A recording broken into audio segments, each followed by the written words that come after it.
2023. Mesdames et messieurs, bonsoir. Bienvenue sur le premier journal télévisé exclusivement consacré à l'actualité environnementale. Et c'est sur Planète Terre à Terre TV. Voici les titres. Ouverture ce mercredi 1er mars du One Forest Summit au Gabon. Ce sommet de haut niveau sur la protection des forêts tropicales accueillera demain plusieurs chefs d'État et de gouvernement. On y évoquera entre autres les financements carbone. Les enjeux liés à la sécurité transfrontalière et à la mobilité pastorale font l'objet d'un séminaire de 2 jours lancé à Azalaï Hotel de Cotonou hier. Journée mondiale des ONG célébrée ce 27 février 2023. Des organisations non gouvernementales intervenant dans la protection de l'environnement nous parlent de leur contribution à bâtir un monde meilleur. En page culture, Arcade Assorba, cinéaste béninois, portera son regard sur l'environnement. Merci de nous rejoindre pour cette session d'information sur Planète Terre à Terre TV. La question est sensible. Elle sera pourtant abordée au cours du One Forest Summit aujourd'hui et demain au Gabon. Il s'agit bien des financements carbone. Les forêts du bassin du Congo sont aujourd'hui celles qui captent le plus de gaz à effet de serre et les pays veulent monnayer ce rôle. L'autre préoccupation sur la table est celle de la formation de jeunes chercheurs. Suivons tout de suite à ce sujet le point de vue de Bonaventure Sonké. Il est botaniste, enseignant-chercheur camerounais. Il est au micro de Claire Fage. La connaissance de la biodiversité est la base de la conservation que nous voulons promouvoir. De moins en moins de jeunes chercheurs sont formés, faute de moyens financiers. Et si rien n'est fait dans ce sens, tous nos efforts de conservation tomberont à l'eau.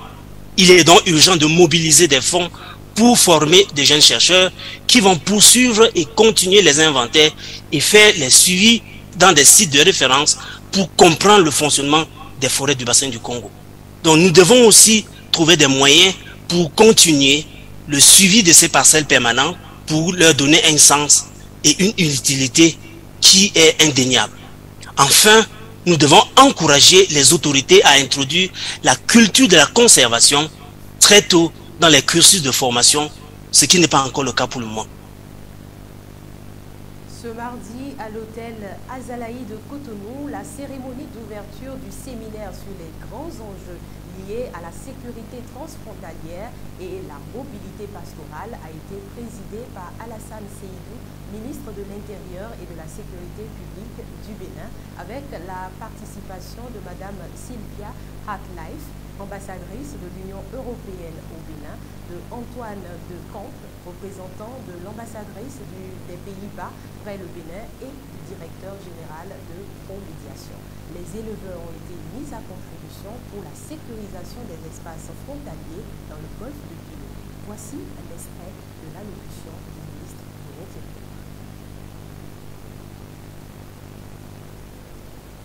Vous passerez en revue les grands enjeux liés à la sécurité transfrontalière et à la mobilité pastorale afin de déboucher sur des pistes de solutions pouvant aider à la prise de décisions concrètes et applicables par nos gouvernants. Je voudrais vous exhorter à faire montre d'innovation, d'ingéniosité et de productivité afin d'aboutir à des propositions novatrices et bénéfiques pour toute la sous-région. Je ne saurais passer sous silence l'accompagnement très apprécié que les délégations de l'Union européenne et du Royaume des Pays-Bas apportent à la réalisation des projets de développement au Bénin et à la conduite des activités menées par Promédiation. Soyez-en très sincèrement remerciés. Experts et un artiste ont pris le rendez-vous du programme le plus innovant d'éducation environnementale ce jeudi 23 février 2023. Au American Corner, la campagne de communication environnementale lancée par Terre à Terre Bénin à travers le Café Environnement porte sur le thème « Gestion des aires marines protégées, enjeux et défis ». On On a du thé de menthe, du thé de citronnelle. L'habitude est connue au Café Environnement. Tout commence par un libre service thé-café, prise de vue pour des posts sur les réseaux sociaux afin d'inviter les communautés en ligne à suivre l'événement en direct. C'est les feuilles de menthe parce que j'adore tout ce qui est aromatisé. Donc, oui, donc, et ça fait plaisir. Place ensuite à la communication sur le thème du mois. Ce jeudi, les enjeux et défis liés à la gestion des aires marines protégées au Bénin étaient au cœur des préoccupations. Le 5 janvier 2022, le premier conseil des ministres du gouvernement de la rupture a pris une décision historique de la création de 2 aires marines protégées au Bénin.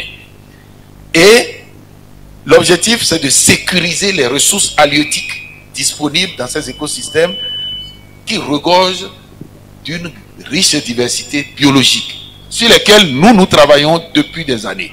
Par exemple, la présence de tortues, du lamantin, des baleines et beaucoup d'espèces de poissons, mais que nous voyons toujours très menacés par les comportements des riverains ou des populations.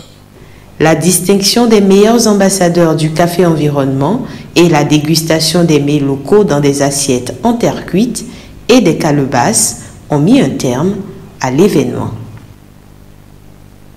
Je l'annonçais en titre, ce 27 février, le monde a célébré la journée des ONG. Imaginée en 2009 par un étudiant, puis reconnue par 12 pays situés autour de la mer Baltique en 2010, la journée mondiale des ONG prend une dimension internationale le 27 février 2014 avec sa reconnaissance par l'ONU. Les ONG surveillent les actions des gouvernements et les poussent à agir selon les principes des droits de l'homme. Nombreuses sont les ONG travaillant dans le secteur de l'environnement au Bénin. Quelle est leur contribution à préserver l'environnement? Aude Myriam Salanon et Juliette Donjo les ont rencontrés. L'Organisation pour le développement durable et la biodiversité est une ONG qui a été créée en 2011 et qui a 4 domaines d'intervention prioritaires que sont la biodiversité, l'éducation environnementale, le développement communautaire et l'écotourisme. L'ONG Bénin e-Waste est une jeune organisation qui œuvre pour l'assainissement et la protection de l'environnement.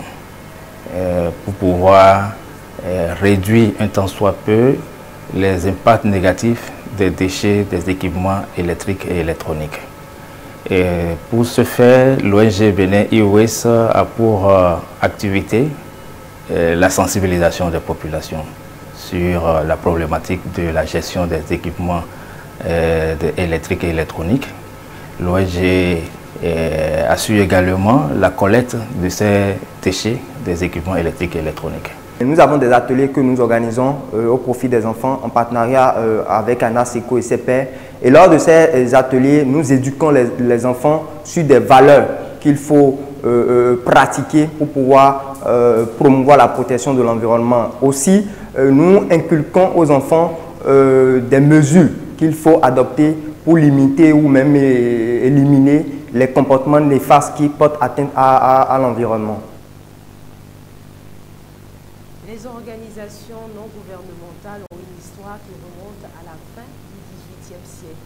Quelle est l'importance de la célébration de la journée mondiale des ONG pour les acteurs du secteur?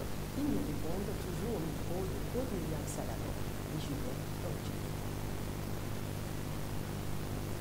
Cette journée est dédiée pour rendre hommage à tous les acteurs de la société civile, ceux contre vents et marées apportent leur contribution judicieuse à la réalisation des objectifs du développement durable.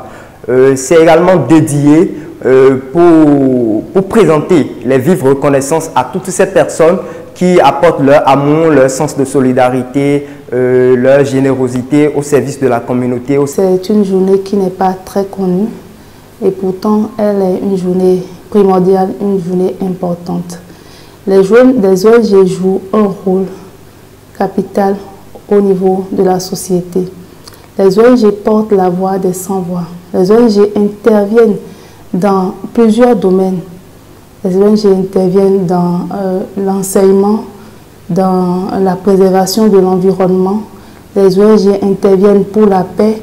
Les ONG sont dans le domaine de l'aide humanitaire. Les ONG embrasent tous les volets qui concernent, tous les volets liés à la vie sur Terre. Je pense que ce serait bien qu'au cours de cette journée-là, des réflexions puissent être menées au niveau des organisations non gouvernementales, dans leur suivi, dans leur manière, mode de financement, ainsi de suite, puisque c'est aussi un des problèmes des organisations non gouvernementales au jour d'aujourd'hui. Direction Université d'Abomey-Calavi à présent, le groupement des étudiantes pour le développement de l'UAC-UGED a installé son nouveau bureau avec Amidat Akonke Badarou à sa tête. Sa priorité, implémenter l'atteinte des ODD, surtout l'ODD 5. Il est temps que le rôle de la femme sorte du foyer et que son expertise soit mise au profit de la société. Les femmes continuent d'être confrontées aux mêmes inégalités. Tel est le constat du nouveau bureau du groupement des étudiantes pour le développement de l'université d'Abomey-Calavi. La pleine participation des femmes est essentielle pour réaliser le développement durable. Depuis cette déclaration aujourd'hui, les femmes continuent d'être confrontées aux mêmes inégalités au niveau de leurs droits et de leurs opportunités et de leur participation. Leur but premier est d'être un acteur clé dans l'atteinte du 5e objectif du développement durable. Notre combat sera pour développer la gente féminine, la permettre à être indépendante, c'est important. C'est pour ça que nous voulons vraiment concentrer nos forces sur les formations de l'entrepreneuriat pour permettre à ces jeunes femmes de dépendre d'elles-mêmes. Pour y arriver, les différentes organisations présentes lors de cette cérémonie ont garanti leur soutien pour accompagner ce mouvement estudiantin. Notre accompagnement sera beaucoup plus technique et financier si possible pour pouvoir les accompagner dans les activités parce que le bureau est installé. Ce ne sera pas un bureau fantôme, ce sera un bureau qui va mener des activités. Je reste disponible à accompagner non seulement ma jeune sœur, mais tout le groupement des étudiantes pour le développement afin qu'elles puissent atteindre les objectifs fixés. «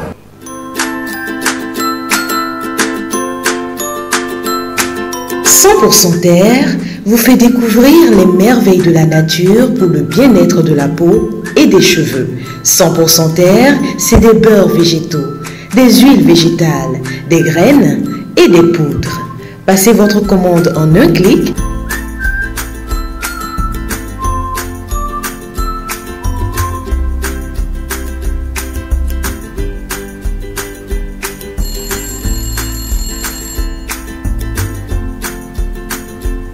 100% Terre, le bonheur est dans la nature. 100% Terre, un produit de Terre à Terre Bénin. » Quelques nouvelles brèves à présent. Le sud du pays de Galles a été frappé vendredi dernier par un séisme. Ce tremblement de terre, qui est d'une intensité modérée, évaluée entre 3,8 et 4,2, a été ressenti dans la soirée du vendredi 24 février 2023 au nord de Cardiff. D'après les secours, il n'y a pas eu de blessés, même si les secousses ont été ressenties dans la capitale, Cardiff. Les témoignages des habitants rapportent que le sol, les portes ainsi que les fenêtres ont tremblé dans la soirée suite à un énorme grondement de terre. Rappelons que le pays de Galles est un pays situé dans le sud-est de la Grande-Bretagne. Toujours en bref, mission accomplie pour l'ambassadrice des Pays-Bas qui a gagné le pari de l'organisation ce dimanche 26 février 2023 de la 5e édition de Cotonou à vélo. 350 personnes issues du corps diplomatique au Bénin, de la société civile, des institutions internationales, en l'occurrence le FNUAP et le PNUD, des cyclistes licenciés et non, et d'autres amateurs du vélo ont découvert à l'occasion les bienfaits du vélo sur la santé et son intérêt pour la protection du climat.